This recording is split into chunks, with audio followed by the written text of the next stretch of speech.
Hey y'all, it's WrestleMania weekend. You want to get in on the fun? Yeah. Sure. Let's get the conversation started. Hello and welcome to LexiCon. It is Maddie along with Alex. Dylan. And as I say, WrestleMania is occurring this weekend. 2 days again this year. And while I disagree with their ideas of putting fans in the stands, I think it's still a little too early for that. I still will probably at least watch some of the show, of course, from the comfort of my home. Hopefully all the fans in attendance, those that have had the opportunity to, will have been vaccinated, and everybody will be wearing masks and keeping at least 6 feet of distance between them, as we all should be doing in our daily lives, but I digress. Anyway, in the spirit of WrestleMania, we're going to take a look at my all-time favorite pro wrestling match, which occurred at WrestleMania XII, my all-time favorite WrestleMania, 25 years ago. Technically 25 years in a couple weeks. It happened March 31st, 1996. This is an hour-long match, actually about an hour and 2 minutes, and so with ring introductions, we're looking at a good hour and 5 minutes or so we're going to get right into it and leave most of our talk for the match itself. Yeah. Alright, we are watching this on Peacock, which now has the WWE Network. If you're going to watch along with us, you just need to navigate from Peacock into the WWE section, then to pay-per-view specials, WrestleMania, then episodes, instead of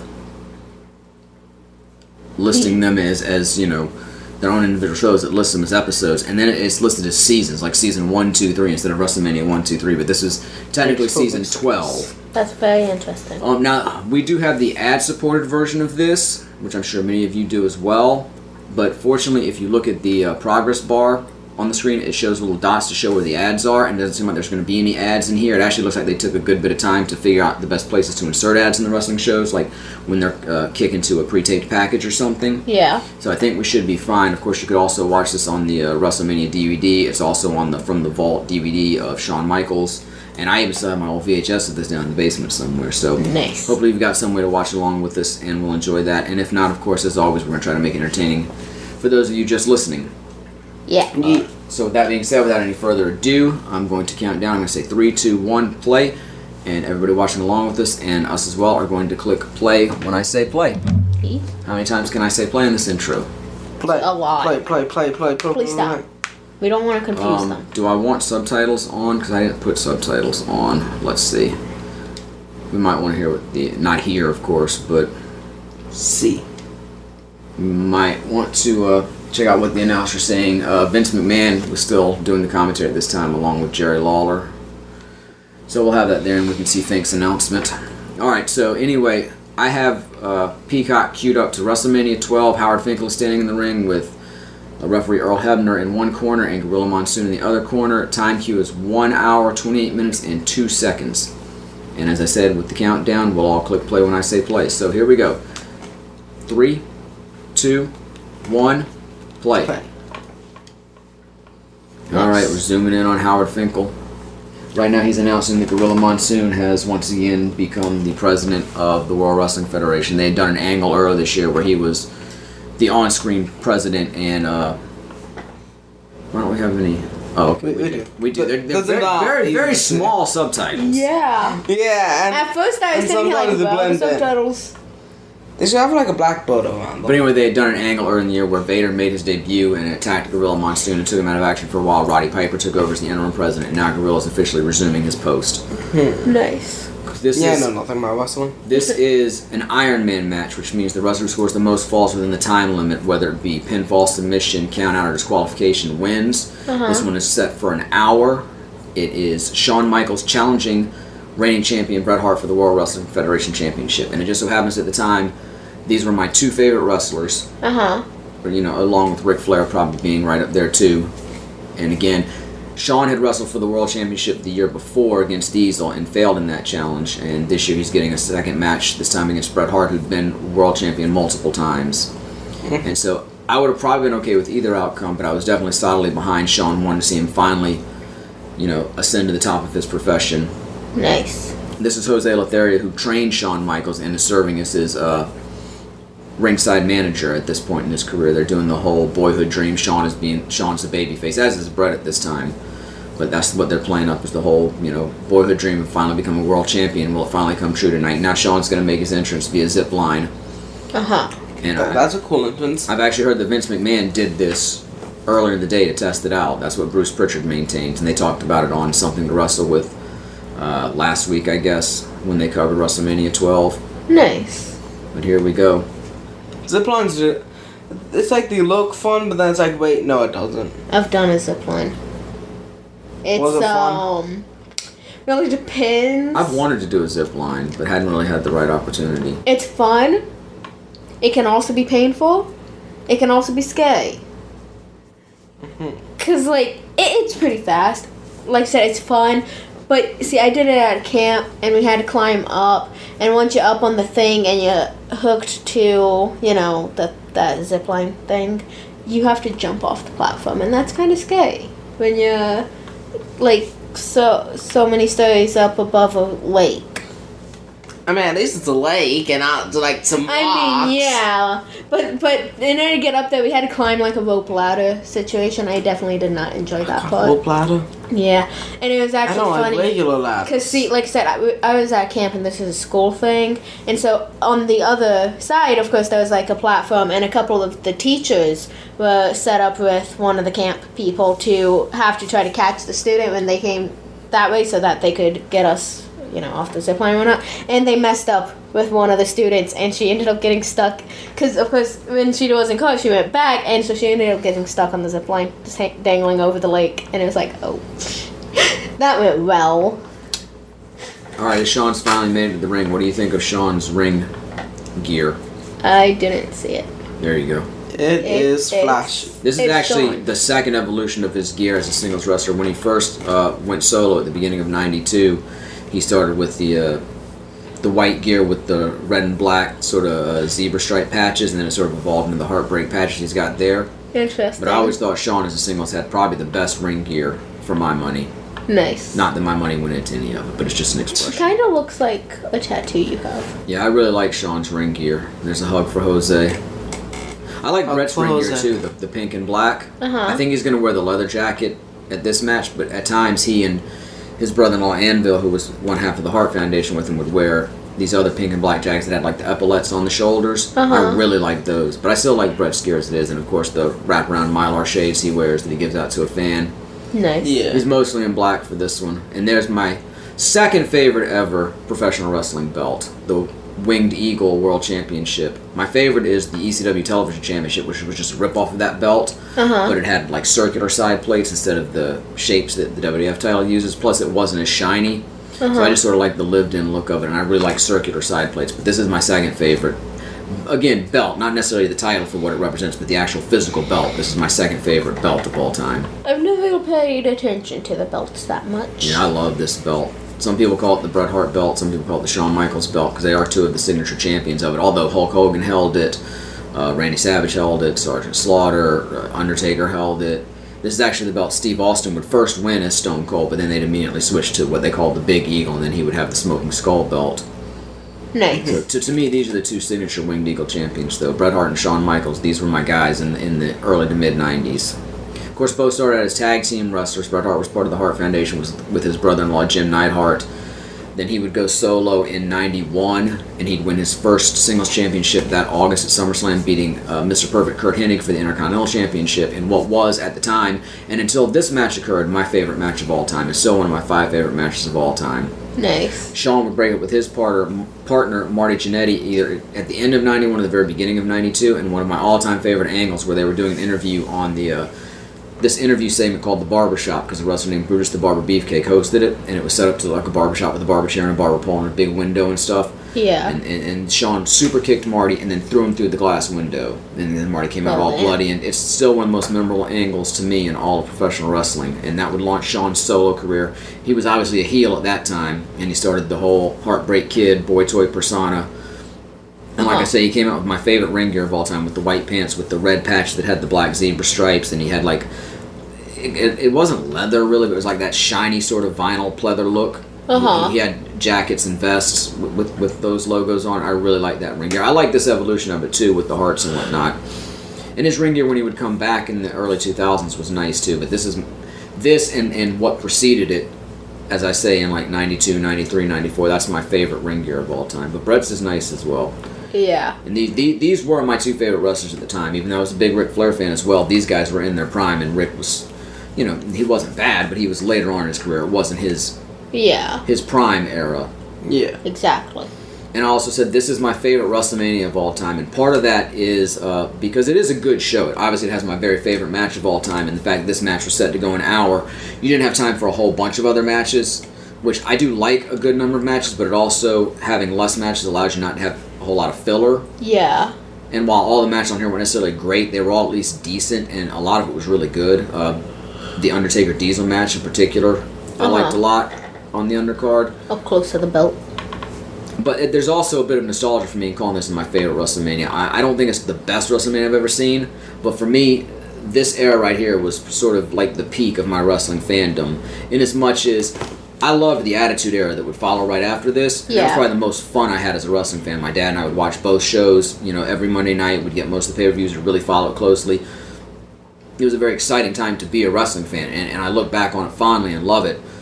But at this point, obviously I knew wrestling was at work. I know they're not really fighting.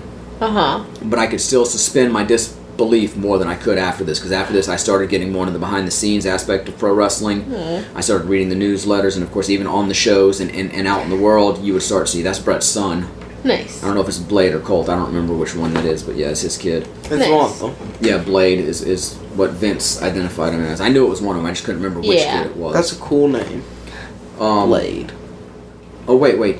I think it's Blade and Dallas. I think Colt is one of their middle names. Nice. I think it's Blade Colton or Dallas Colton. So it's Blade and Dallas. My apologies. But anyway, back in '96 when this was going on, this was still the peak of wrestling for me, in as much as, like I say, I could really suspend my disbelief and just get into the action without having to think too much about it or think about what was going on behind the scenes or anything. Yeah. So I look back on this episode, as it were, of WrestleMania very fondly. This was actually a really cool sports month for me, because you had the Slammies, which were WWE's awards show, which they would do sporadically. They did it in the 80s, and they brought it back in 96 and 97, then it went away for a while and came back. But I really enjoyed the 96 edition. Todd Pettengill hosted it, and he did this really fun song at the beginning, sort of like Billy Crystal would do at the Oscars, where he'd sing songs about the wrestlers.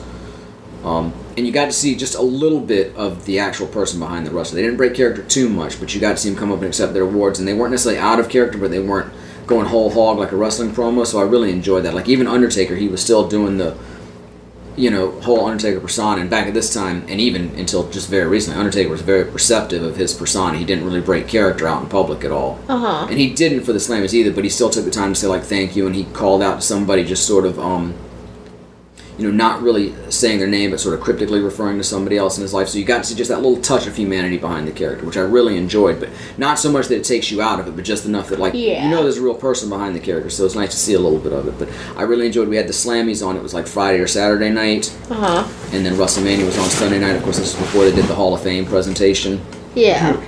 And then this was right around the time that Major League Baseball had their opening day, and I was a big baseball fan back then. I was a big sports fan, period, especially baseball and basketball and football. I didn't know you were into baseball. Then later on in the month, we had the NFL Draft, which is always a big watch for me. And then the pay-per-view that would follow this in April, In Your House, Good Friends, Better Enemies, has another one of my favorite matches of all time, with Shawn defending the World Championship against his former best friend Diesel in an Anything Goes match that would see him knock through a table and actually use one of Shawn's prosthetic legs as a weapon.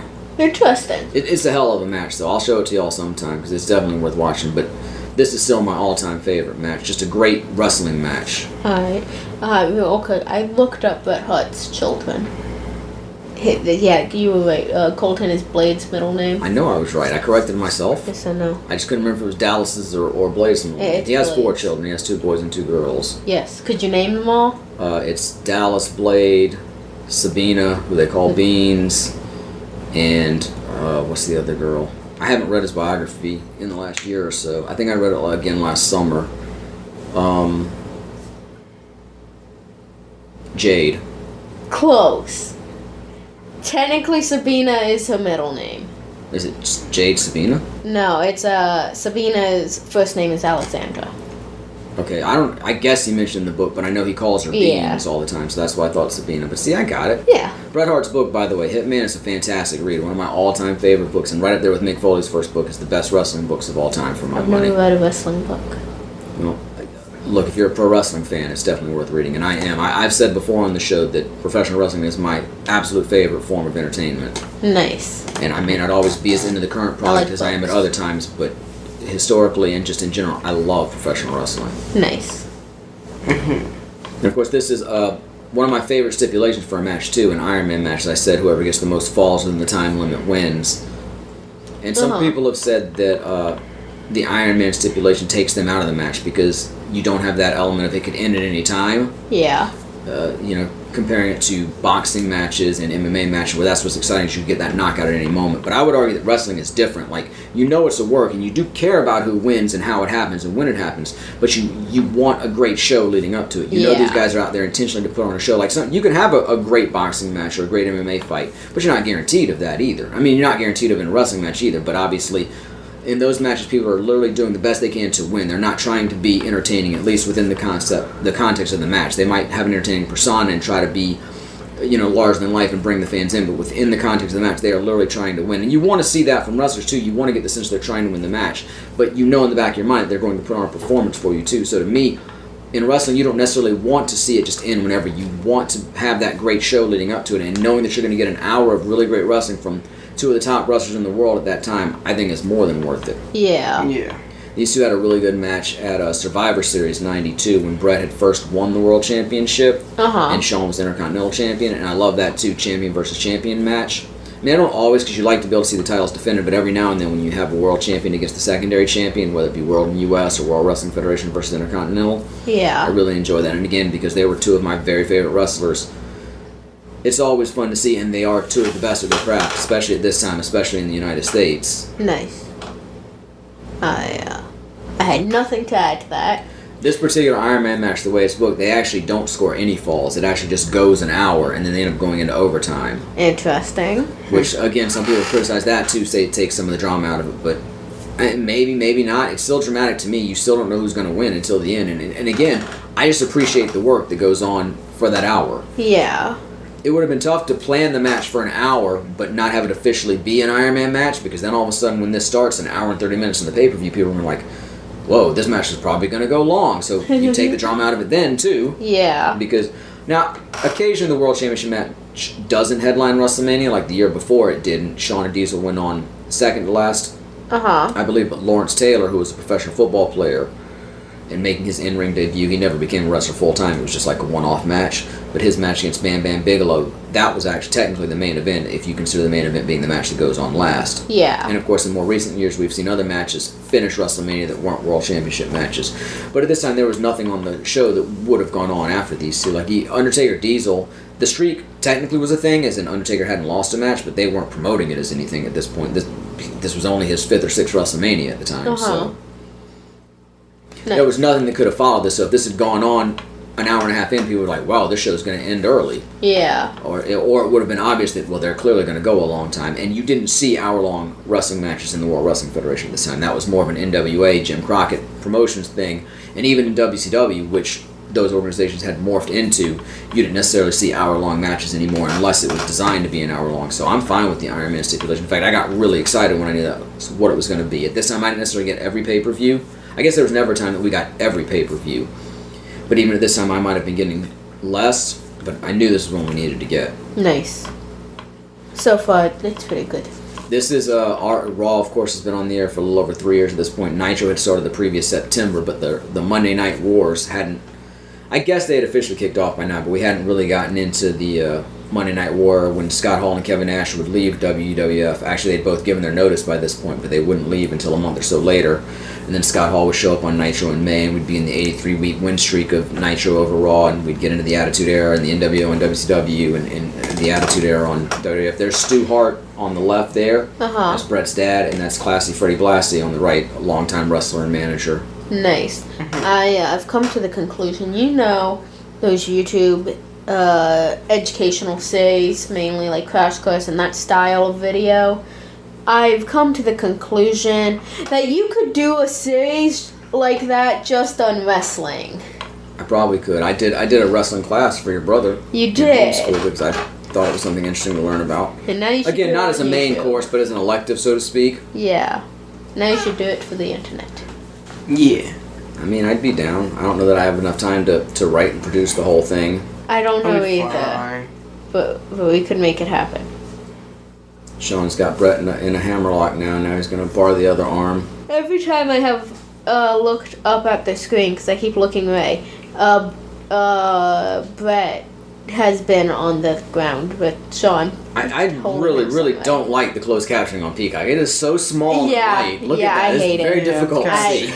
It's bothering me. It looks just like a copyright notice or something on the bottom, you know? Yeah. Like copyright 1996 World Wrestling Federation. And of course it was still the World Wrestling Federation back then. I know it's World Wrestling Entertainment or WWE now, but back in 1996 it was still World Wrestling Federation.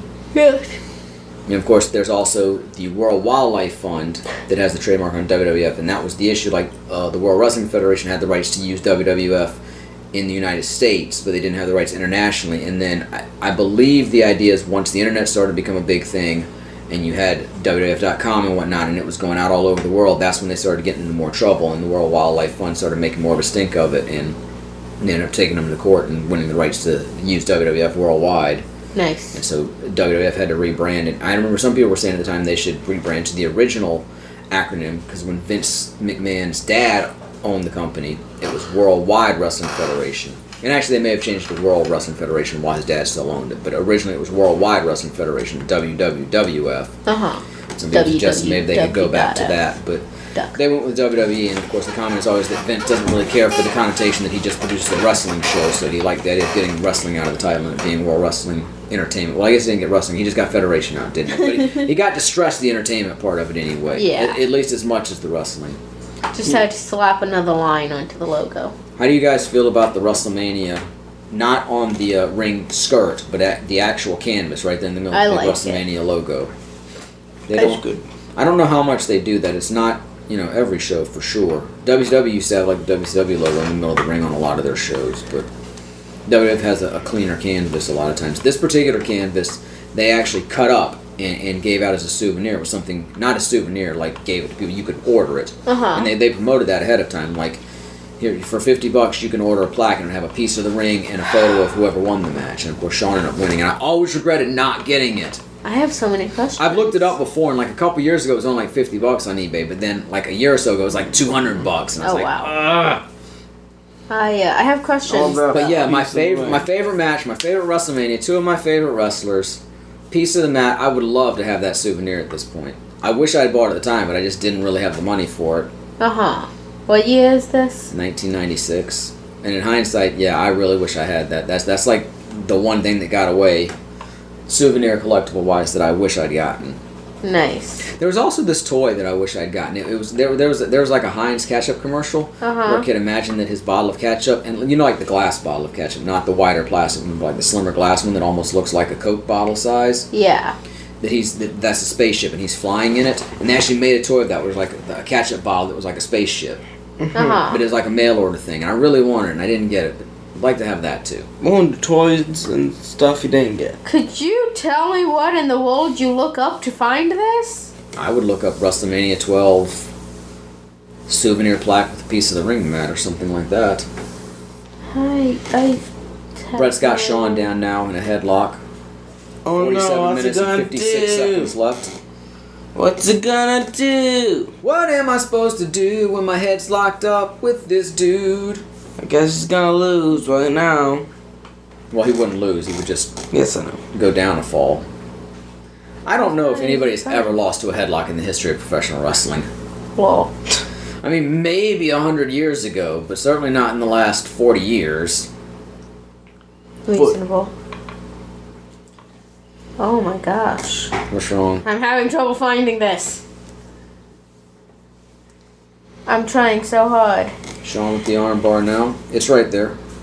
How'd you find it so easily? No, you just He can find anything by Googling it. It'll take me like an hour to try and find something. He'll find it right right there. there. Google search. Nice. That one's on Reddit. Let's see if somebody actually has it for sale. Yeah, I'm On still eBay pushing UK. £299. That's would be $300 something. Yeah, that's what I was gonna say. You know what? Less expensive than I'd pay it if I had it, to be honest with you. I really would like to have one of these. It's less expensive than a graphic card. Y'all don't know. Here's one. This is an Edge. I guess they did it for subsequent WrestleManias as well. Yeah, I'm finding some of later. But this is the only one I would have any interest in. There's later WrestleMania match that I really enjoyed, but this is the one that was special for me. Dylan, would you like a Triple H one signed and autographed? Nah. Only $1,000 and $25 shipping. I could get $1,000. Wait, I could get a fucking Shawn Michaels one for 300 pounds. An I-9 Ultimate or whatever. Nice. I'm not paying $1,000. I get like an I-9 Ultimate. Ultimate with Nice. Oh wait, $1,000. oh, is it sold? Damn it, it's sold. This one was $150, Damn. but it's sold apparently. I'm sorry.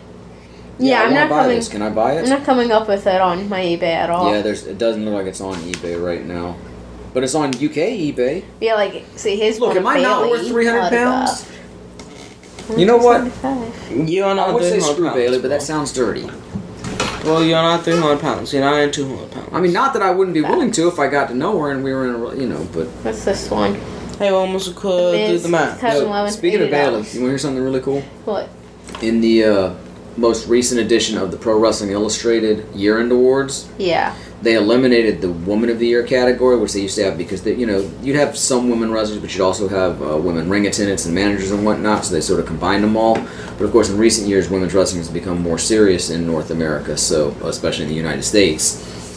So this year, apparently, they decided to drop the Woman of the Year category and just allow votes for women in the Wrestler of the Year category, which I think is cool. I mean, I think they could do a men's Wrestler of the Year and women's Wrestler of the Year because those are still basically two separate. Oh, watch out here! The attendant at ringside's gonna get kicked as Bret moves out of the way. The things that happen on this job. Hey, you gotta watch out if you're at ringside. If you're anywhere near the ring, be prepared to. I'd be like a ringside, but I'd be like. There has to be some in sort the of back. disclaimer, not only for the As a job, but leaf. for anybody. Like, if you get near the ring, we are not to be held that spot liable. was probably worked out before, and they probably talked to and said, "Hey, I'm gonna sit in your lap, Yeah. and Shawn's gonna kick, and I'm gonna get out of the way. You mind taking the bump?" And they probably, Yeah. maybe I'm just not. saying, They may have it's just decided that at Probably ringside. part of but- the job. But there's probably some disclaimer like we cannot be held liable for this. Anyway, really quickly, getting back to what I was saying, I thought it was very cool. So for the first time, a women's wrestler finished as first runner-up for Wrestler of the Year, and that was Bailey. And she and Sasha won Tag Team of the Year. The first time women's wrestlers won Tag Team of the Year. So I think that's very, very cool. Nice. Yeah. They also won Feud of the Year, too. But I'm pretty sure, like Sasha and Charlotte, or Charlotte and Becky won Feud of the Year another year. Nice. But yeah, this is the first time we had women's wrestlers win Tag Team of the Year, and He's Bailey. that man, Actually, okay. Bailey finished first runner-up, and Sasha was He's third runner-up, I dead. believe. I don't think he's dead. He's dead. So I thought that was really cool. You were describing that Heinz ketchup toy. What was it? I don't know, Heinz ketchup bottle spaceship. Okay. Heinz What, are you just shopping for Dad for his birthday right now? Something like that. I think it was doing Heinz. so It could have much. been Hunt's. Oh, Here we shit. see the replay of the kick now. Bret just giving that guy a lap dance, and Shawn's like, "No, he's my boyfriend." That's the wrestling that I tune into. No, in the first script I ever wrote. Well, Yeah. no, it wasn't the first script. It was the sequel to the first script. I had a gay couple, and I named them Shawn and Bret after Bret Hart and Shawn Michaels. I spelled the names differently though, because Bret is just B-R-E-T, and I used two T's, and Shawn is S-H-A-W-N, and I did it S-E-A-N, but it was still a tribute to them.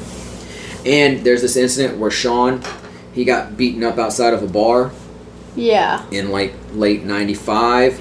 I want to say is when it happened. Uh-huh. Is this spaceship? Hey, there's Rene Goulet as one of the officials helping cart that guy out. May he rest in peace. Rene Goulet, not the other official. As far as I know, he's not dead, but Rene really is. Anyway, Uh-huh. H-57 Booger Blaster. I don't know. Can I see it? Yeah, that's it. Booger Blaster. Anyway, the point is, Shawn had gotten into a scrape with some guys, got beaten up outside a bar. He took some time off, had to relinquish his title, etc., etc. And Bret had made some derisive comments toward that incident, saying when Shawn got beaten up by the cheerleaders. Uh-huh. And so the scene I had written is, it started out looking like it was this sexy scene from an 80s R-rated teen comedy where we were in like a locker room with cheerleaders taking a shower, and then like Yeah. one woman was like, "Oh, I had the naked cheerleader dream again." And so that was a reference to that. I don't know. God. It seemed funny at the time. Come on, I was 16. Okay, I'm not Ish. saying the spaceship, but can't find it on found it the most. eBay. I found a telephone. I don't want no stinking telephone. I want a Okay. ketchup bottle spaceship. $35. By the way, Only 35? By the way, $15. for the record, I had the Garfield telephone, but you know what I didn't have? The Sports Illustrated football telephone. I was would just ask- about to say I want a football phone. Oh, it existed. It was sports. Like if you got a year subscription, you got the Sports That goes Illustrated football so well phone. with my football purse. It's nice, but we don't use landlines anymore, so. That's fact. California and Shawn Michaels. That's what the caption said. And the Hitman Bret Hart. I have so many Competing for the championship. I found it in a And me different stating the language. obvious. Beautiful. I think, maybe. I don't know. I can't tell. It's in a different language. This Okay. WrestleMania took place at the Pond in Anaheim, California. Yeah, that's the only thing I'm saying on eBay for the Burger Blaster. Okay. We're down to just over 40 minutes, 41-7, 6, 5, still 0 falls apiece, as it will be for the duration of the match until Shawn scores the winning pin in overtime. Sorry for the spoilers. But it is 25 years old. And stickers as well. What are you guys into now? We're still looking at the Burger Yeah. Blaster. I want it though, right? It looks awesome. Even It without seeing the is. commercial, it's Yes. awesome. And you know what? We'll go look at the commercial on eBay. Not eBay. It had a Radio Shack card. Shawn runs him into the ropes. gosh. Gonna go for the roll. Brett holds on. Shawn back on his feet. Drop kick right to the face. Nice. And arm drag by Shawn. Locks the arm into an arm bar. Referee Earl Hebner checking on Bret Hart, seeing if he wants to give up. You gonna give up, man? Nah. Guys, don't look up plaque on Etsy, okay? Did somebody make like a tooth sculpture or something? No, here's the thing. You just aren't going to find whatever it is you're looking for. You're going to get a bunch of those spy Isn't fi Etsy like arts. stuff where people make things though? I mean, And sell oh. things. Well, I know they sell. The handmade thing is more common, but yeah, people will sell vintage sort of stuff. Yeah, the Heinz Yeah, see, ketchup phone. there's the Sports Illustrated Okay. football phone. I love both of See who's these. talking on it. I would like Oh, see, there it is right there. See, look, see how it opens? I love that. Yeah. I would like a small collection of just really odd phones, please. And the buttons are like on the bottom. Oh, I wanted the phone, but I never cared for a subscription to Sports Illustrated. I finally had one like 10 years ago, but at the time the football phone was, I'm like, It's never been my favorite sports A magazine. tomato I've never really case? been into magazines I always liked that sport much. and the Tomato sporting case. news A phone better. case? Dude, Yeah, but a tomato case. I I'm know a a case for person. your tomato. This is one tomato. yes. Look at Shawn stretching the arm. Just stomp on him, Brett! Looks like a Come little on. dance. Nope. Back down. Because I recently came across a TikTok where somebody was like, show me your collection of something red, different, not something that you typically see people collect or something. And the one that had stitched it that I saw, they made the decision to collect movies for each state, and they were going in order. They were currently waiting to get an Iowa movie, I think. Mm-hmm. That's cool. Yeah, I was just sitting there like, that is really odd, but I really like this. Also, I'm pretty sure I haven't seen a single movie you have in this collection. As I recall in Brett's book when he talked about the way they plot out the match, I think Shawn structured the first half and Bret structured the second half, and then Shawn got to do his comeback in the last 5 minutes. Uh-huh. I believe that's correct, because it wouldn't make sense for it to be...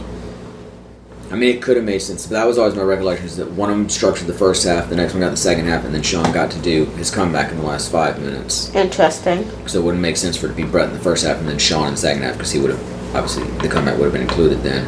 I know Yeah. Bret complained that Shawn was stiffing him the whole match, too, hitting with intentionally hard punches and whatnot, and dragging his, according to Bret, steel-toed wrestling boots across his face. Interesting. These two guys, as I understand it, were actually good friends early in their career, or at least early in their career together in the World Wrestling Federation, because Bret obviously wrestled longer than Shawn, and they didn't wrestle in the same group until the mid-'80s. Uh-huh. They were good friends, but they would eventually have a falling out, which of course would lead to what's known as the Montreal Screwjob, where after all the bad blood between the two, Bret refused to drop the championship to Shawn at Survivor Series in '97 as Bret was getting ready to leave the company. He told Vince he would lose to anybody else, and supposedly they agreed, and actually not supposedly, you can hear it in the documentary Wrestling with Shadows, because Bret still had his mic on when he went to talk to Vince, and Vince agreed that it could just be a, as they call it, a schmoz finish, where all of their Shawn's DX buddies and Bret Hart's Hart Foundation buddies would all come in and just be a big scrum and end up in like a double disqualification. And then he would either, just hand over the belt the next day on Nitro, or not Nitro, that's WCW. That's what Vince was afraid of, was that Bret would take the championship to Nitro. Uh-huh. But that he would just hand over the belt on Raw, or he could lose it to somebody else somewhere else, but he just didn't feel right losing the belt to Shawn when Shawn had basically come out and said, hey, I wouldn't return the favor for you, and because of all the other bad blood between them. And especially losing it to Shawn in his home country of Canada, where he was really hailed as a hero, he just couldn't stomach that. And Bret had it in his contract that for the last 30 or 60 days that he was with the company, he had creative control. over his character. So he was within his rights to refuse to lose, and he did, and Vince supposedly agreed to it. But then Vince and Shawn and a handful of co-conspirators concocted the idea where Shawn would get Bret in his own submission hold, and Earl Hebner would ring the bell and say that Bret submitted, even though he hadn't. Even in storyline, he hadn't, and they screwed him for the belt. Interesting. And of course, that inadvertently sort of ended the Monday Night Wars, because then Bret would end up going to WCW, and WCW would have no idea how to use him or how to follow it with the NWO, and they would just start to slowly fall apart. And it would launch Vince McMahon to be the evil McMahon, Mr. McMahon character as the perfect foil to the anti-hero Stone Cold Steve Austin, which would launch the World Wrestling Federation to the greatest heights it or any wrestling company had ever seen, and allow them eventually in 2001 to buy WCW. Interesting. Yeah. So it's interesting how that kind of stuff works out, but it's still a shame the way Bret's career had to go out. Yeah. And he toiled for a few years in WCW, but they really didn't know what to do with him, and he really had a down several years before he would get hurt by an errant kick from Bill Goldberg and end up retiring because of concussions, and he'd have a stroke and have kind of a hard run of it. But sounds it. from everything I see in here, he's doing all right now, and he's reconciled at least as much as he can with the World Wrestling Federation now, World Wrestling Entertainment. He did finally get inducted into the Hall of Fame in 2005. And he came back for a quote-unquote match with Vince McMahon at WrestleMania 26. Where Bret couldn't take any bumps because of his head injury, so it was him just beating the shit out of McMahon for 10 minutes. Which I think they could have booked it a little better. I think, the idea was at first Vince was like, oh, I got, your friends to turn on you. But then it's like, nope, you're wrong. And I think Vince could have then been like, oh, no. And he could have tried to punch Bret. Bret ducks. He spins around, gives him the invert atomic drop, then locks him in the sharpshooter and makes Vince tap the sharpshooter. I think that would have been much more entertaining than just a sloppy beat down for 10 minutes, but whatever. Yeah. Gotta see something. Those last few years of Bret's career in WCW really tainted his legacy for me for a long time. Like, as I say, as of 96, he was still one of my all-time favorite wrestlers. But by the end of the 2000s, I wouldn't count him among my favorites. I would say Ric Flair, Shawn Michaels, Kurt Angle, Chris Benoit, and Rob Van Dam were my favorites of all time. But in more recent years, having, reading his book and going back and rewatching his matches and remembering just how great a wrestler he was, I've moved Bret back into my top 5, because he really was one of my all-time favorite wrestlers, and I shouldn't just let those last couple of down years taint that memory. Yeah, I don't think I have a top 5. And of course, it's hard to list Chris Benoit as one of your favorite wrestlers, considering the end of his life. I hate to get on down, but of course he ended up killing his son and his wife, and then killing himself in one of the darkest incidents in modern wrestling history for sure. Yeah. Which doesn't really have much to do with how he performed in the ring, but obviously it does taint. I've gotten to the point where I can watch his matches again and still enjoy them for what they are. I can separate those two, but it's still hard to go and say, hey, Chris Benoit is one of my favorites, considering how it ended. Yeah. His look is one of your favorites. So it's easy enough to drop him out. And I mean, look, the match that Shawn Michaels, and Triple H had, the triple threat of WrestleMania 20, still one of the greatest matches I've ever seen. I like Triple H. I know you do. Yes. Facts. But That's I like Triple H and Ric Flair. That's why I asked you about the Triple H plaque. Oh, God. Woo. Woo and big Ric Flair, woo. Shawn Michaels officially retired Ric Flair in what was Ric Flair's last World Wrestling Entertainment match at WrestleMania in 2008. Not sure what the number would have been. I'd have to do the math really quickly on that one. Nice. Because let's see, 2009, I guess it was WrestleMania 24.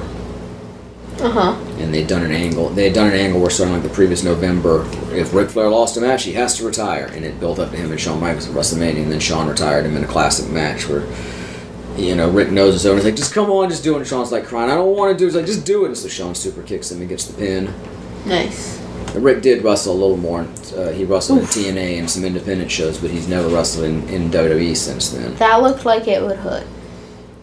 A lot of this looks like shot over the middle of. A lot of it probably does hurt. It certainly doesn't feel good. I'm still not over. For the most part, they're not trying to hurt each other, but the stuff they do does tend to hurt. Yeah, the ongoing like, I'm gonna get you. I'm still not over the match you showed me some years ago that involved somebody ending up. I don't know. There's like sharp things. Thumbtacks? Probably. Was it the Hell in Cell '98? McFoley and Undertaker? I don't know. Yeah, I think it was McFoley. That's about the most famous use of thumbtacks in the U.S. He did use them in his match with Randy Orton at WrestleMania, at Backlash, and then Triple H at the Royal Rumble. But There's that at Hell in a least Cell one match or would be the two most shock famous things. instance of it. And people were getting cut and injured, and I was just sitting there like, what in the freaking world do these people do with their lives? Mick Foley. Entertain people. I mean, yeah, but at the same time, it's like... And if you're, a high enough level, get paid well for it. True. How well did he get paid to be doing stuff like $5. that? Oh, I don't know. By 98, I'm sure he was doing well. I mean, the WWF's contracts at those times were... They had a downside guarantee.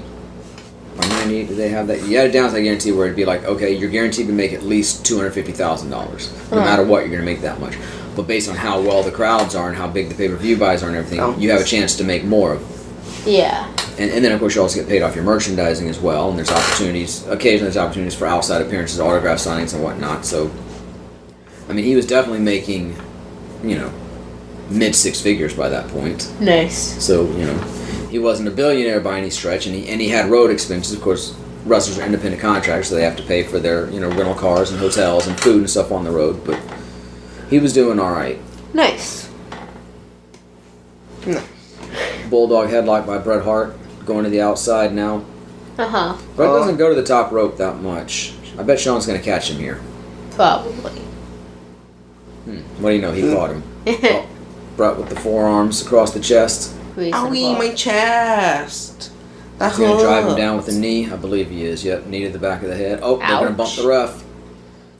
Oh no, the ref.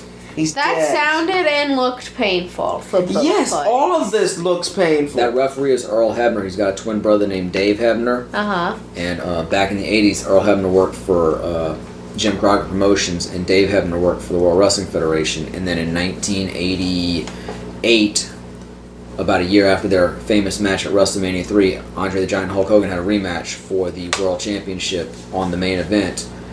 And they did a deal where the referee counted Hogan down even though he kicked out at 2 and awarded Andre the belt, and then all of a sudden his twin comes out. They brought Earl Hebner in and they did a twin referee angle. It's considered one of the best angles in the history of wrestling. I wasn't watching wrestling at the time, so I don't have the emotional connection to it, but in hindsight I can go back and view it and see how well it's done, and of course I can hear how people responded to it who were watching at the time.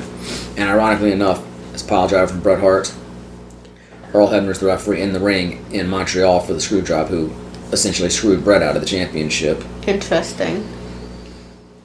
But not to say that Earl had any malice toward Bret. He was an employee. He was doing what his boss told him to. Yeah. I mean, you can argue all you want to whether it was right or wrong, but I just want to make clear that I wasn't trying to, incriminate Earl and say it was his intention. I love the snap on that leg drop by Bret. Yeah, they just had like that square image of the replay. Yeah. I like the replay. WWF was the first one to do that. I don't know if WCW ever really adopted that in-match replay where they'd show you'd have the current action in one square and then you'd have the replay in the other one. I always really liked that. Well, I was looking at that, and there's been a recent TikTok trend thing where there's a filter and it's like it just uses your camera and turns whatever into an album cover, by Shawn. but it just like takes the picture, crops it, maybe puts a filter, adds like parental advisory kind of sticker to it, and just that square image. I was just sitting here like that would be good for that filter thing. Okay. That effect. Just turn it into an album cover right there. But So I'm working on Bret on the ropes. Can you get counted out in an Ironman match? Yes. Countouts, disqualifications. It's not a no DQ match. Countouts, disqualifications, pinfalls, and submissions all count as decisions or falls. So yeah. Interesting. I don't know much about wrestling. Me neither. You should know more than that. You've literally taken a class on wrestling. we literally play a game that's sort of D&D style wrestling game. Shawn's gonna go for the super kick here, but Bret's probably gonna duck. All I know is in WWE 2K17, I hit you with the chest 17 times and got disqualified. He really needs that YouTube series. Oh, look at Shawn with the big flying body press off the top of the outside. That was a pretty high-risk maneuver, especially in the United States at the time. You didn't see that kind of stuff very much. Dude, what if we made a meme where we managed to get a picture of him doing that, but we edited everything but him out of it and put him in space?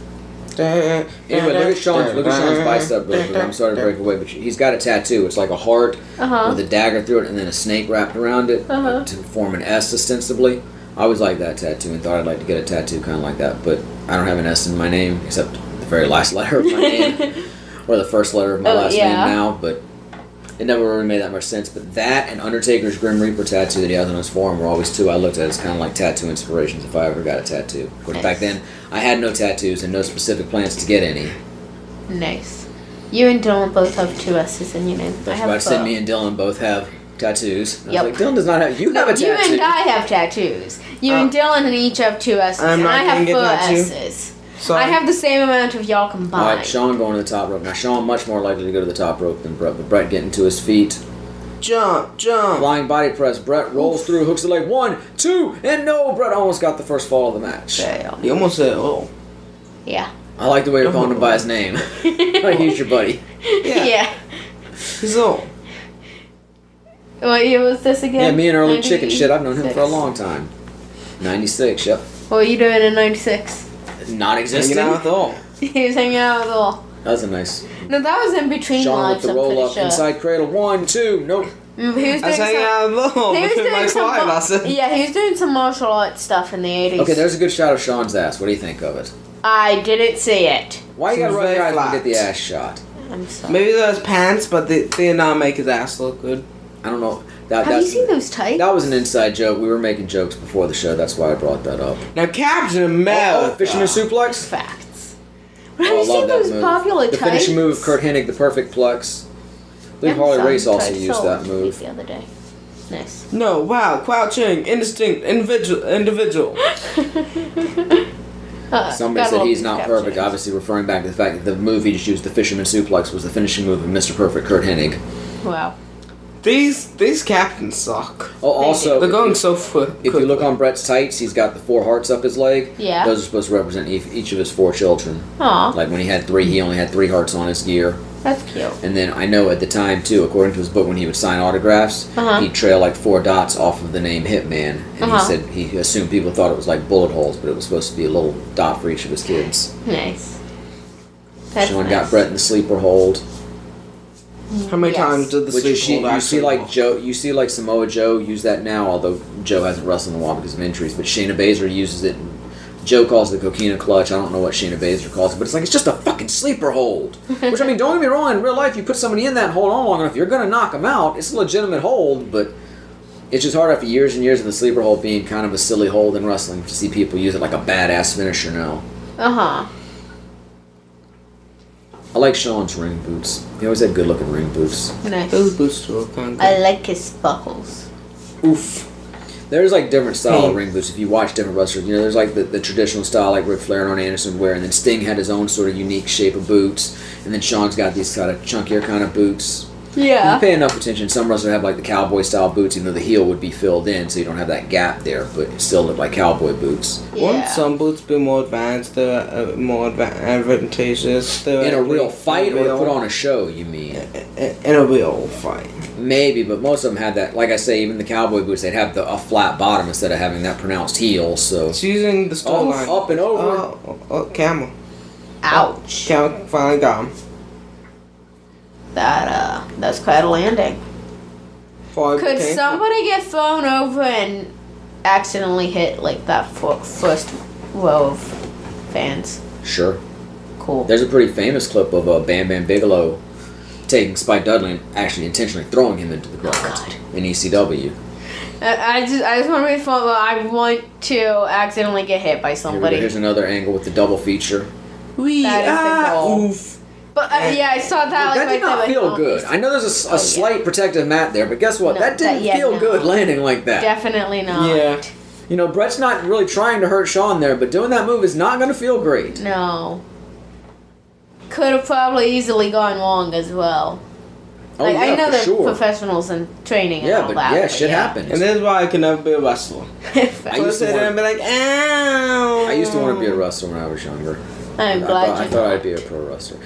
Me too, mainly for the travel, if nothing else, because I don't want to be on the road that much. See, these guys were on the road 300 days a year, especially back then. It was, I mean, they'd wrestle 2 or 3 times a day, literally. Yeah, it's the actual wrestling. The company would have 2 or 3 shows. Yeah. Occasionally, a wrestler might wrestle a matinee show and then do a nighttime show. Yeah. But I mean, you'd be wrestling 5 or 6 days a week. sometimes, and even if you're only wrestling 3 or 4, then your other days are traveling days. So you got a few days at home here and there, but it's a rough schedule. It's not a lifestyle for everybody, for sure. Yeah. And it's hard on families too. Yeah. And also the matches. I don't think it would have worked out for me Get in the the shit end. bitten out of you.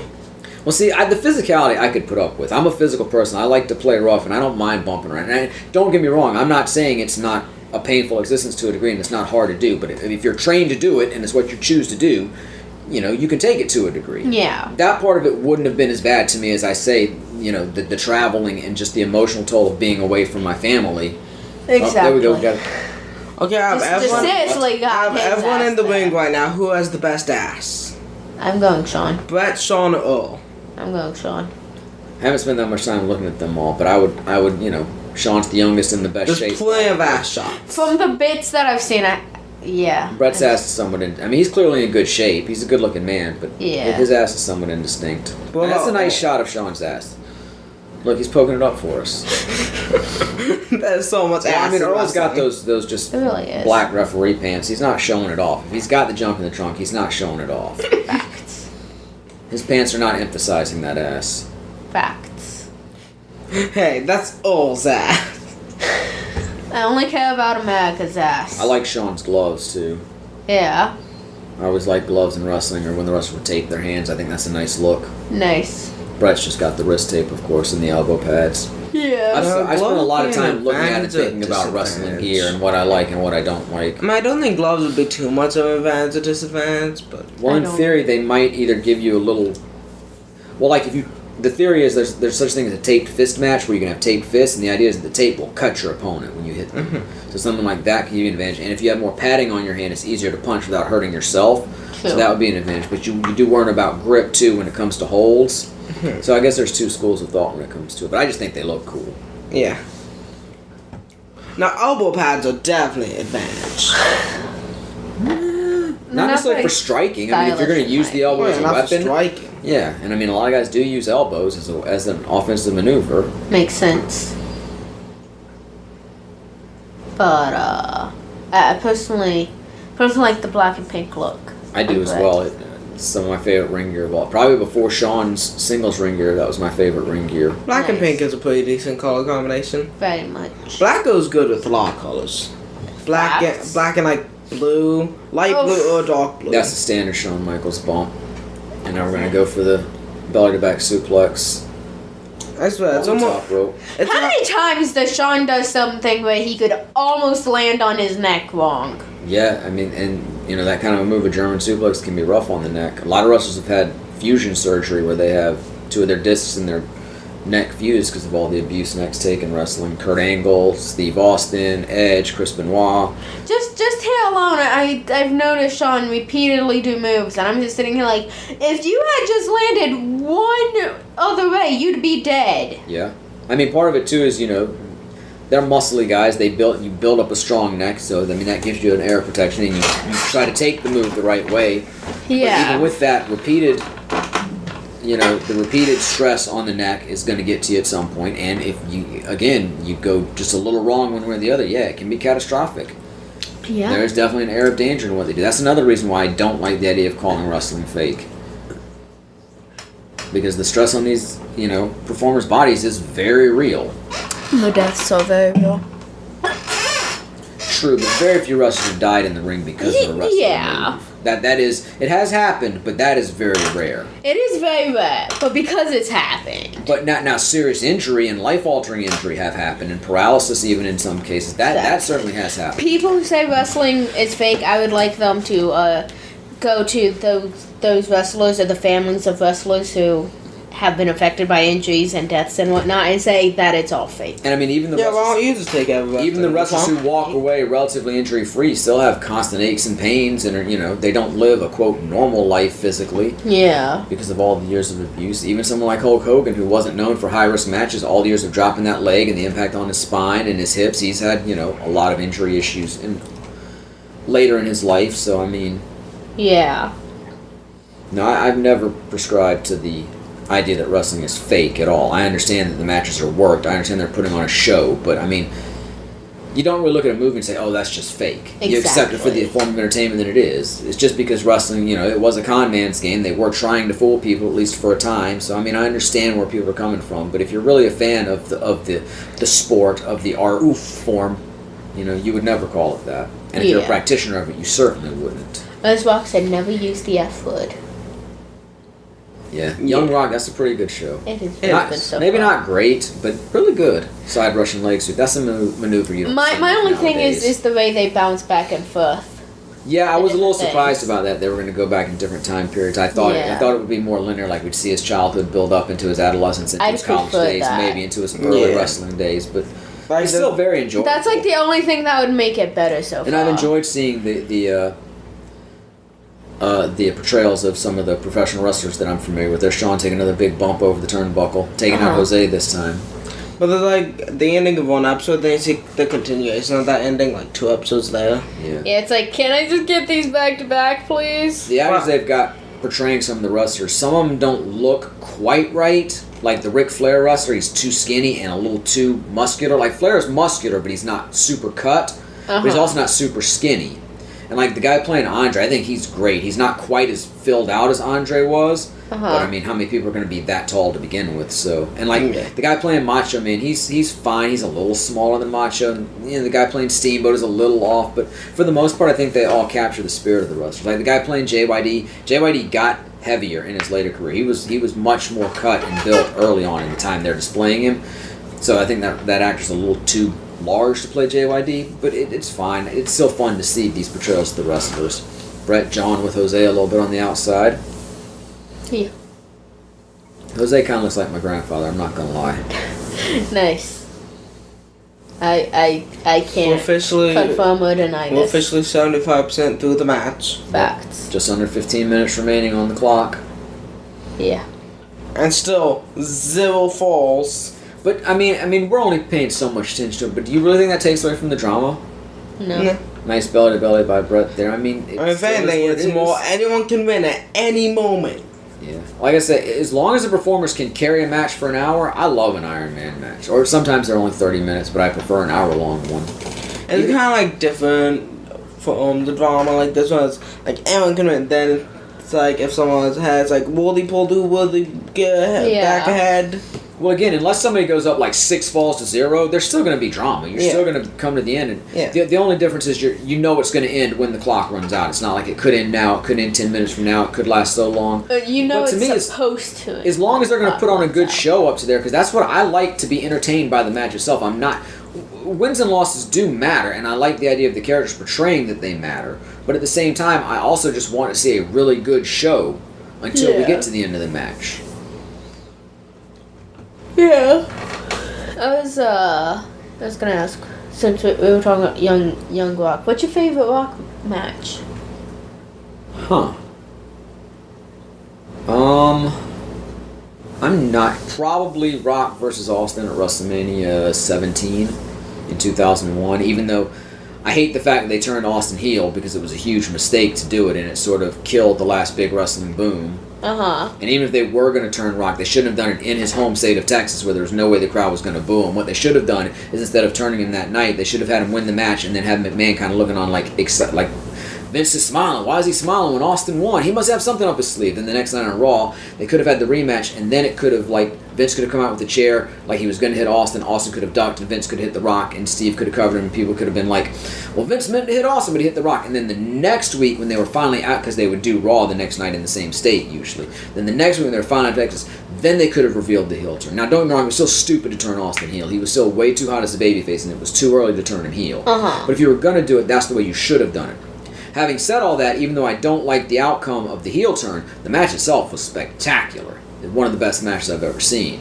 And even the end where Austin just literally beats the shit out of Rock with the chair for a minute straight and then pins him. I mean, it was a no DQ match. Why wouldn't you do that if you can? Fact. Yeah, but to get time to keep in. But even if you don't like the heel turn, even if you don't like the ending, the 99% of the match building up to that was fantastic. Probably the best match the two of them ever had, and they headlined 3 WrestleManias. So. I feel as though we've talked about that match on the show. The match is fantastic. Have you watched the match on the show? I doubt it. I might It's even slightly see that possible.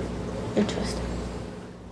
I don't recall I'm sure watching you've seen the match, whether it it, stands but out to you or not. Oh, I think I do Brett's recall Brett's hearing going to about dive through the ropes on Shawn. If Okay. I'm right, this is a pretty famous clip. This was replayed a lot.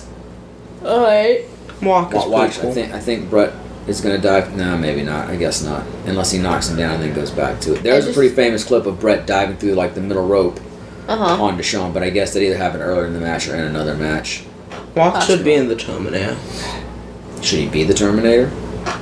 German Needs to be suplex. in the 1, 2. No, Shawn kicks out. I would just like to say that I like the long hair. Now, just for record, that's a German suplex. When you hold them, they're back to you. You suplex them over your head and bridge into a pin. That's a German suplex. If you just throw them over your head and let them go, that's a release German suplex. If they're slightly to the side of you with their arm over your head, then you suplex them back. So if you suplex them back over you, that's a belly to back suplex. Occasionally referred to as a backdrop. But a backdrop is also when they're charging you from the ropes and you've been down and flip them up over your head. Sometimes also called a back body drop. That would That's a really lot be of a disadvantage information. in an actual match of this. Yeah. Yeah. But Because like it can get in your face, people can pull it. look at how hard hitting All that that. looks, man. I don't know if they're really slugging each other for real or not, but it looks intense. Yeah. These guys knew what they were doing. Look at Shawn's like, come on, what you got? These guys were so good. 2 of the best ever. I'm liking it. Like I said, I absolutely love this match. And I mean, I'm not overly fond of what Bret wears, but other than you that. don't like the pink and black? No, I like the pink and black. It's the Is it the actual upper outfit part? itself, You yeah. don't like the sink Like with tank the top, but tights? not tank top. It's not. See, it's for a not long style, time, my favorite so. wrestling gear was the singlet, which would be like the tank top with the shorts bottom. Yeah. But I also like the long tights like Shawn wears. So I never minded Bret's combination of it. Like, it's not horrible. Yeah, I don't like it's those not, kind of short tank Yeah, I was top gonna things. say it's like, not actually horrible. a tank top, but like, it looks But it's okay what on Bret him, wore but his it's not entire great. WWE, his entire career from WWF on. I mean, I know back in the Yeah. Stampede days, he would wear just trunks sometimes. But By the time that's he what got I'm saying. WWF, that was pretty much his At gear. least on him, it looks okay. It's just in general, Yeah, I it's don't not really something like I those. like too much. Like I say, So- nowadays I prefer like an MMA style shorts. And I've even come to respect the trunks too, which just looks like a pair of, briefs. Yeah. But I respect it because that's wrestling gear. A lot of great wrestlers wore that.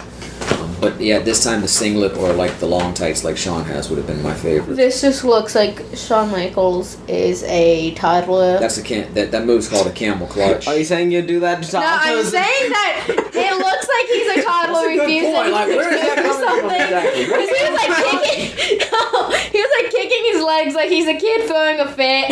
And this is a parent like, damn it, you are going to do this thing. I don't know Go what to fuck to sleep. I understand that he's doing a move and it's hurting Shawn. That's not something the parent would be doing. But like okay, the kid has to take like a medicine or something that they're not into, and Yeah, so spit finally, it out. Don't spit it out. yeah, Don't swallow it. Just like shoving it in their mouth, like you have to take the medicine, kid. I'm not saying that's what I would do. I'm just saying it looks like something you could see in like a TV show that's meant to be a funny situation or something, I don't trust Like the your kids anymore. child is just on the floor throwing the fit. It's like, I don't take your trust damn your kids medicine. anymore. I have no idea why. I would never hurt a You see child. those 2 dudes in the front row? They both got WrestleMania t-shirts. Technically, there's 3 of them, but you can only see like part of the third Yeah. one. The one in the middle just took like his program or whatever, and like popped the other guy on the head. They're talking friendly now, so I don't think he was angry at him, but it's just a weird sight. All of a sudden, you see a fan just popping on the fan on the head with their program. I am not curious of what was happening in the audience. I think he was just trying to get his attention, or he's just like played like Yeah. Or maybe he said something, like me. I swear, the audience can be more entertaining than the match sometimes. entertaining. Yeah. It very much depends on what they're doing. I'm saying a guy dancing back there.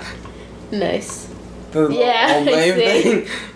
I see multiple people dancing. Yeah, that's Doing the what I'm Cabbage saying. Patch. Yeah. Oh, Why I are they saw someone just dancing? had like a complete like blank look on their face just watching the match. Double clothesline. One of the silliest moves in wrestling for my money. Nice. Why would you ever really both close on at the same time and you'd both Still hit at the same dancing. time and both go down? They're still dancing. Why are you dancing? Why not? Do you think that the rock concert? Kind of an underrated rock match, but the finals of the World Title Tournament, Survivor Series 98 with The Rock and Mankind, I think that's a bit of an underrated match. Not necessarily one of Rock's all-time greats, but at the time it was probably the best Rock match. Still like to go back and watch that one sometimes. Maybe they're trying to draw attention to themselves so when they watch the match back. Yeah, something And like that. he and John Cena's match at WrestleMania 27, I think. Yeah. Not the year they wrestled for the title, but the year before it. It was a really good match. I enjoyed it. Yeah, well, why don't we, in May, we just go back and watch some Rock matches? Why in May? His birthday is in May. Okay. Okay. He's turning Superflex. 49. If we wait till next That's a year, big he'll be move. 50. But, you know. Yeah, referee all having her counting because technically they're both down, so that could be a double count out. Well, They would have been tied 1-1 at that point, I guess. yeah. That probably would have been slightly less dramatic. They were tied 1-1 Sure. thanks to a double count out. Maybe not though. You're still tied. I mean, it's the same thing, pretty much. I know, but the gravity of 0-0, neither one could get a fall versus they both got a fall. Yeah.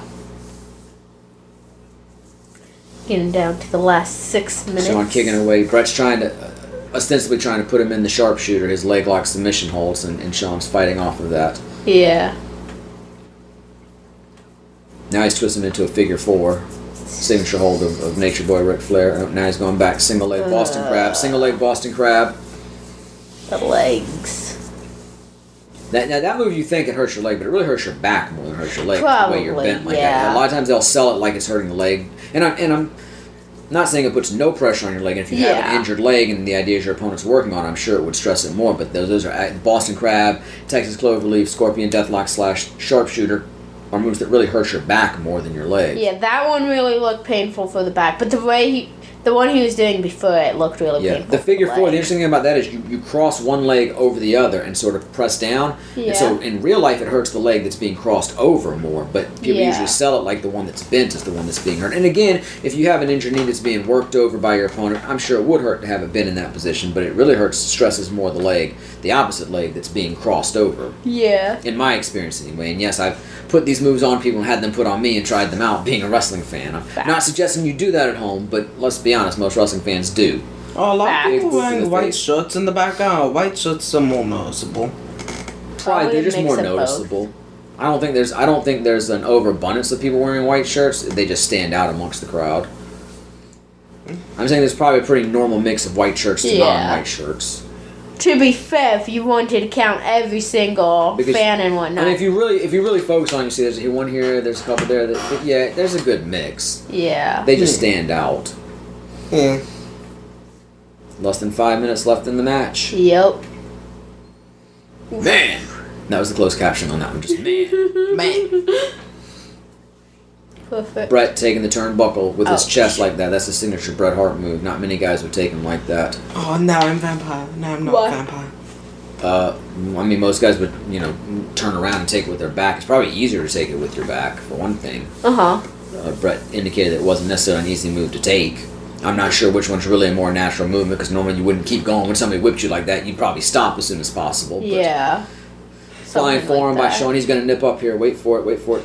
Imagine a wrestling match where these don't sell it. Like, they don't go along Shawn- there and the Aw, moves man. No, I'm not letting you pick me up. I guess I'm wrong. I guess he didn't nip up there. They throws him. Whoa, I almost hit that turnbuckle. That was close. He's starting to fire up, though. It's comeback time for the babyface. I'm gonna see a wrestling match where they, These don't go along with any yeah. moves. Like, sort of the standard way to exactly work a what I said. wrestling match. I was gonna say something and I forgot. Okay. Spinning elbow by Yeah, Shawn. you It's sort of the did. standard way to work a wrestling match. You have you're even up. You're kind of back and forth. Then the heel will get heat on the babyface, work him over for a while. Then the babyface will have its comeback. Listen to me, his or her comeback, and then they'll either win or they'll slip on a banana peel, and the heel will get the win. So that's sort of a standard way to book a wrestling match. Obviously, it's not the only way, and obviously you can make variations within that framework. But that's sort of the standard for a wrestling match, as I Yeah. understand it from hearing performers talk about it. Imagine having to clean this place up. The stadium. Yes. Well, yeah, that's People what the do ushers that. and stuff and the janitors are paid for. Fact. It's not like this is the only event here. It holds sporting events and concerts, etc., etc. That's what these buildings are for. It's a big Facts. place. All right, Shawn's going to go for the flying elbow drop here. Shades of Macho Man Randy Savage. Yep. Wee. Boom, elbow Ouch. drop. Love the flying elbow. Michaels and yes. At least when Shawn or Macho Man does it. I need that on a picture of the Stir Michaels, please. That is the alternative version to Netflix and chill. Michaels and yes. Yes, take me to Michaels, and when I ask to buy something, say yes. End of story. No. Yes. No. Yes. Shawn No. gut wrench Michaels into a and yes, power damn bomb. Nope, doesn't go for the cover. Referee was in position, but Shawn chose Nice to get guy up. again in the last 60 seconds. What's he gonna go for? A moonsault, maybe? Got his back to Bret. Bret might. Yeah, moonsault coming up. Watch it. Here we go. Moonsault. Wee. Boom. Oof. Rolls him That up. was quite One, a move to two. do. No, He's got handful of the Didn't get ass. the pin. Unbelievable. Cool. Unbelievable is right. I'm not sure if that was. They don't tell me who saw me, so I don't know if that was Vince. In the Jerry, stew. or Vince, but Reversal. I'm taking a shot. Oh. Sean's gonna Oh, go the for a move double is so axe handle. quick. Brett's gonna catch him in an atomic drop. Wee. Nope. Nope. Flying head scissors, powerbomb. No, rolls over into the cover. 1, 2. No, Brett's out. I'm sorry. I'm trying to call the match. I'm trying to predict the moves, but I haven't seen the match in a while, so Yeah. I'm probably mixing it up with 100 other matches I've seen.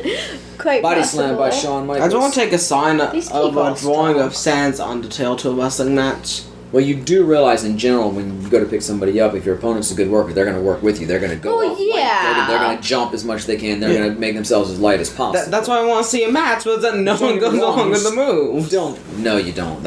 You don't want to see that. That's not a good match. It's just ugly. I bet it is, but it might be funny to watch. So one guy's working everything, and the other guy's isn't working And anything at don't get me all. wrong. Some guys are. I mean, most of the guys are strong enough to get their opponents up at least to a degree, as long as their opponent's not hugely Yeah. bigger than they are. As Bret locks in the sharpshooter now, his But like even iconic doing finishing hold, one of my the favorite thing, finishing holds. there's still going to be so much weight to them, and it's like that takes some strength. And there is a bit of controversy here because Bret's going to have him in this hold until the timer runs out. And then, okay, match is over, so Bret releases him and leaves.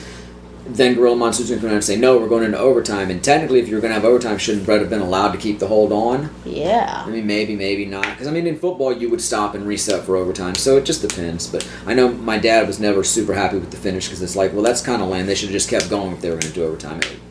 I think he was pulling for Bret. I don't think he was ever as much of a Shawn Michaels fan as I was. Nice. But look at his pants. They're cooler. Facts. It's all about who has the cooler pants. They're only cooler because they sparkle, though. He wears them up fairly high, though. Have you noticed that? They go up higher than most wrestling tights. I didn't. And there's the legendary Specifically Gorilla noticed Monsoon, for whom the area right behind the curtain where wrestlers go out and get their final instructions from. It's named the Gorilla position after him. His real name's Robert Morella, Nice. but his nickname or his wrestling name was Gorilla Monsoon, and so that was the Gorilla position. Nice. Still is. Nice. And so yes, in theory the match is over. It's a draw at 0-0. Bret retains the championship. But then The talking. storyline President Gorilla Monsoon is going to come out and declare we're going to overtime. Overtime. Ooh. Interesting. I've already told you that. It's not a revelation. Facts. However, this match has been ordered to continue. Howard Finkel, may he rest in peace, he just passed away last year. One of the greatest ring announcers of all time. My personal favorite ring announcer is Gary Michael Capetta, who was the WCW ring announcer in the late 80s, early 90s. But I do really like the way Howard would announce the winner and new whatever champion. That was a very signature call of Howard. Howard was great, but like I say, for my money, Gary Michael Capetta is the best ring announcer of all time. But there's been a lot of good ones. I mean, Dave Pinzer, Lillian Garcia, Justin Roberts. There's plenty of good ring announcers, but Guys. Fink's great, but Gary Michael Capetta is number one for me. Okay, and There's that Bret protesting the decision, like, what's going on? I won. It's already over. Why are we going on? Bret, we gotta makes have a winner. sense. No, we're gonna have a winner. Before he came back to the ring, just at the angle. To be honest, Gorilla Monsoon kind of looks like my grandfather too. just at the angle and the lighting and whatnot, Bret, he kind of looked like a buff Tom Hiddleston. Okay. That's what I was saying a minute ago. Loki now taking it to the challenger's back. Yes. He's pulling his pants. Don't pull the How man's many- He's pants. just getting a grip. How many times in wrestling has somebody had their pants either purposely or accidentally If it's a pulled Ric down? Flair Shawn Michaels match, it's happened fairly regularly. Okay. And I like how it's like if it's those two, there's a fair chance it's happening. I can tell you for sure that Shawn had his pants pulled down during the ladder match with Razor Ramon at WrestleMania 10 in 1994. Nice. Pretty famous spot. And Flair was known to get his trunks pulled down every now and then. Nice. To be honest, it makes sense that's those two. We're not going to have to wait too long for the finish here. Alright. No, I don't think so. Ha ha Just, ha. Okay, just boom, up there we go. split over him. That's Shawn's finisher, the super kick, which he called Sweet Chin Music. Hey, It's good going to for take two of them to put Bret no, Hart out well, in I'm this not that match. Interesting. Yeah. I'm gonna say either of them aren't that good. Now, I always Close up liked at the the super ball. kick as a move and a finisher. I never thought Shawn had the best one. I think guys who really get that extension to get their legs straight out do it better. But, I mean, Shawn sells it well, and he puts it over, and he makes it look like a big move. So I liked it as a finisher for him. I never liked the way he would set it up, though, where he would stomp in the corner and let everybody know. But at the same time, it does get the crowd into it, so you can't complain about it too much. But I like the idea of it being more of a quick strike move like it was there. Yeah. And like here, he's going to get up and set it up for a minute and stomp. But it's hard to complain about something that the crowd gets behind, too, since that's half the point of entertaining the people. Yeah. But overall, I still do like the move. It's still one of my favorite finishers. And Bret, and in this case, too, Bret's kind of dazed from the first one. It would make sense that he would kind of not notice and walk into it. So it really does work well here. Yeah. And there we go. Shawn Michaels wins his first ever world championship. Nice. Yeah. Vince McMahon would make the famous call, "The boyhood dream has become a reality," which we've heard played over and over in the intervening years. Yeah. Of course, they would refer to their championship as the World Wrestling Federation Championship rather than strictly the World Championship. And I know that has a bit of history in the fact that the World Wrestling Federation was originally part of the National Wrestling Alliance, and they split off, but in later years they reconciled, so Vince McMahon, well, they called him Vince McMahon Sr. He wasn't technically a senior because they have different middle names.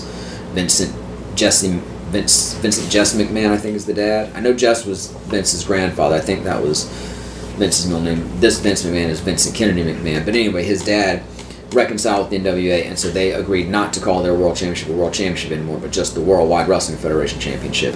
And I assume that's part of the reason they continue to call it that, but I think it's also a branding issue too. Like, it's not the World Championship, it's the World Wrestling Federation Championship, so you get the brand name out there constantly.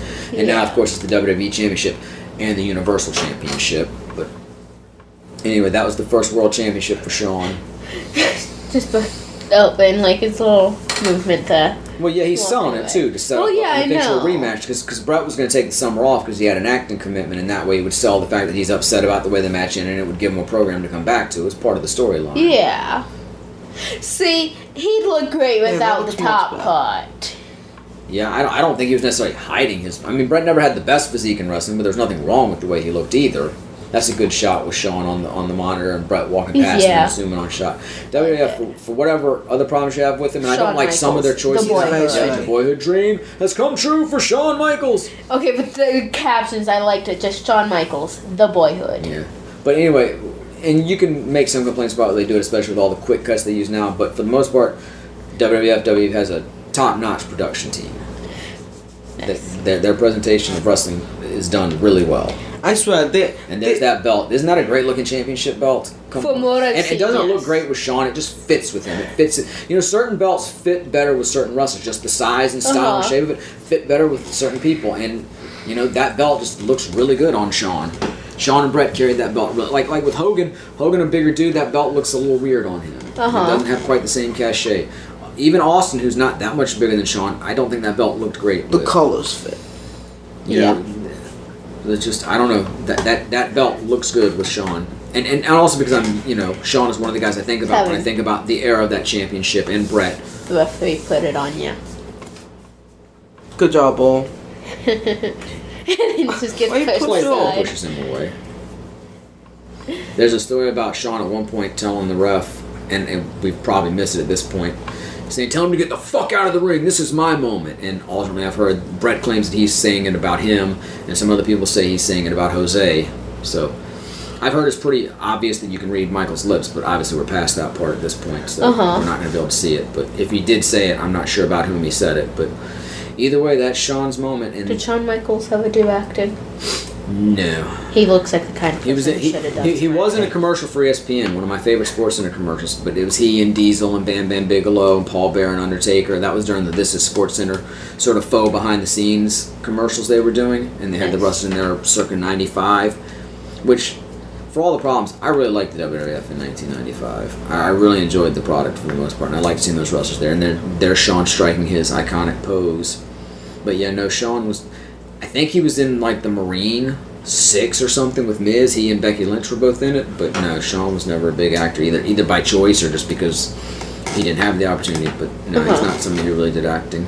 He just looks like somebody who would have played some. He did apparently act like a real asshole behind the scenes for a large part of his career. He had a really bad behind the scenes reputation, especially in the 90s before he retired and then would eventually come back. But Nice to know. he was apparently not easy to deal with behind the scenes. Nice to know. Which sucks to know, but in the ring, for the most part, he was great. I mean, you occasionally see things like in the match with Vader he'd have later this year.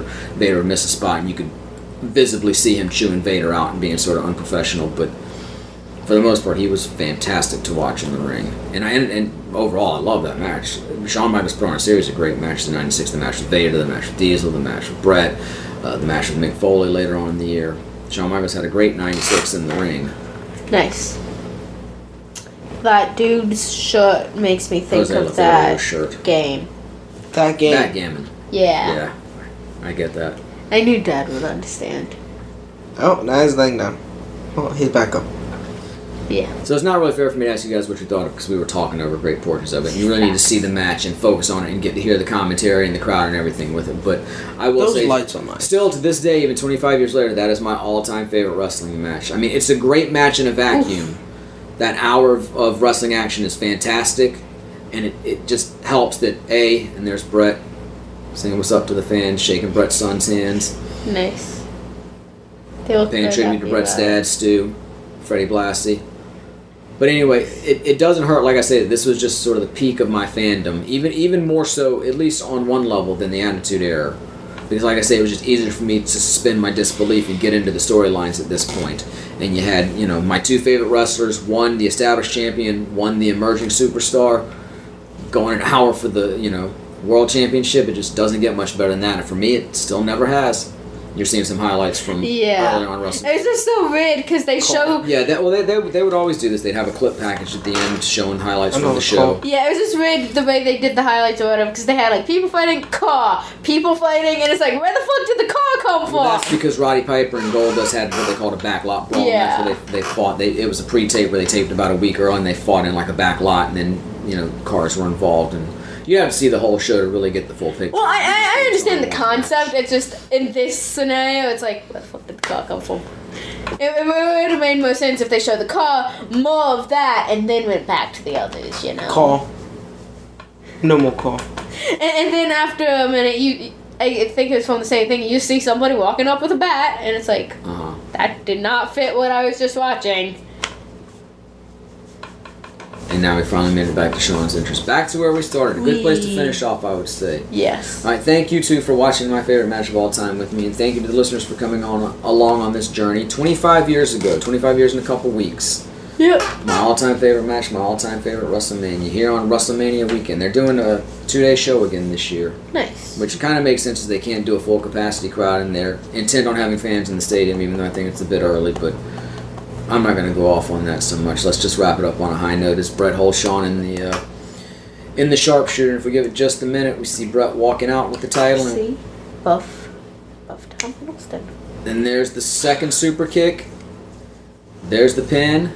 And there's the 1, 2. That's a nice slide by all. 3. Yes. And there's the Referees new are champion. good at sliding. I feel as though it's part of the job requirement. Good job, all. Alright, well, make sure you come back next week when the conversation will continue. But until then, I am and will continue to be Maddie. Lexi. Dylan. True for Shawn Michaels, this is LexiCon concluded. Bye. Bye.